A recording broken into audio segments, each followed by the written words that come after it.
নির্দেশ দিয়েছেন। আসলে এখানে নতুন প্রার্থী অনেকে আছেন, অনেকে পুরনো এমপি অনেকবার নির্বাচন করেছেন। যারা নতুন নির্বাচন করছেন তাদের নির্বাচনী বিধি বিধান আইন, নির্বাচন কমিশনের যে আরপিও, এই সমস্ত বিষয়, ট্যাক্স এবং মানে আমাদের যে কৌশলগত যে সমস্ত বিষয়, সেই বিষয়গুলো নিয়ে বিভিন্ন এক্সপার্টিস যারা রয়েছেন তারা ব্রিফিং করেছেন আমাদেরকে এবং প্রত্যেকের কাগজপত্র, নমিনেশন ফর্ম যাতে যথাযথভাবে পূরণ করা যায় বা নির্বাচনী পরবর্তী কৌশল, কোন ধরনের কৌশল কী অবলম্বন করা যেতে পারে, সেই সমস্ত বিষয় নিয়ে এখানে আলোকপাত করা হয়েছে বা ব্রিফিং করা হয়েছে। আমরা শুনেছি ভারপ্রাপ্ত চেয়ারম্যানও শেষে বলেছেন যে যেসব বিষয়ে আলোচনা হয়েছে সেই বিষয়গুলো সম্পর্কে প্রত্যেকেই আপনারা যত্নবান থাকবেন এবং খেয়াল রাখবেন খুঁটিনাটি কোনো ভুল ভ্রান্তি যাতে আমরা অ্যাভয়েড করতে পারি। আশাবাদী বিএনপি সরকার গঠন করবে, এই জন্য বলেছে যে সবাই নিষ্ঠার সহিত কাজ করেন, গ্রামের মানুষের পাশে দাঁড়ান, এলাকায় যান। দলের ভিতরে যারা ধরেন একাধিক প্রার্থী ছিল, একটা স্লোগান আমাদের সবাই মিলে দানের শীষের পক্ষে কাজ করার জন্য। এবং এটা তো অবভিয়াসলি এটা কিছু অন্যান্য প্রতিদ্বন্দ্বী যারা ছিল তাদের তো মনে একটা ক্ষোভ থাকবে, কিন্তু যখন মানে ফাইনাল খেলা যখন শুরু হবে তখন কিন্তু সবাই একই প্ল্যাটফর্মে থেকেই খেলবে, অর্থাৎ দানের শীষকে ফাঁস করবে এবং এটা আমাদের বিশ্বাস। কোন প্রক্রিয়ায় কিভাবে আমরা নমিনেশন পেপার জমা দেব, নমিনেশন পেপার জমা সংক্রান্ত যাবতীয় বিষয়ে আলোচনা করেছে।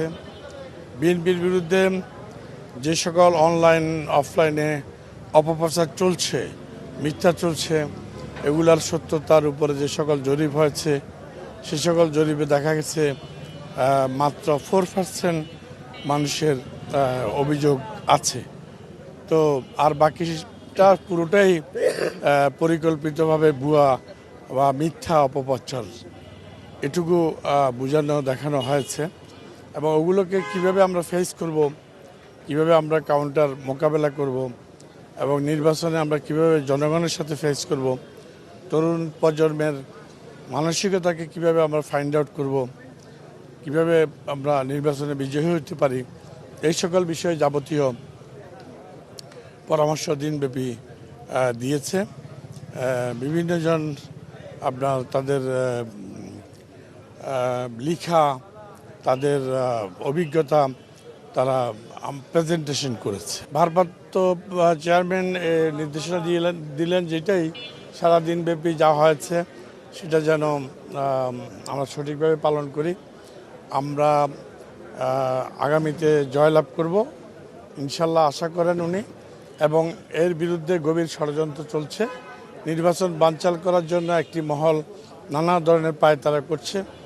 এইটার ব্যাপারে সবাইকে সতর্ক থাকতে বললেন এবং সংবাদপত্র সহ অফিস সহ আজকে বিভিন্ন বিষয়ে যে হাদির ঘটনাকে নিয়ে যে তাণ্ডব চালিয়েছে, এটাকেও নির্বাচন বানচালের একটা অজুহাত এবং উপলক্ষ বলে তিনি মনে করছেন এবং অন্যরাও মনে করছেন। কারণ হাদির হত্যার বিচার আমরা চাই। হাদির উপরে নির্মম হত্যার নিন্দা জানিয়েছেন তিনি এবং তিনি এর বিচার দাবি করেছেন।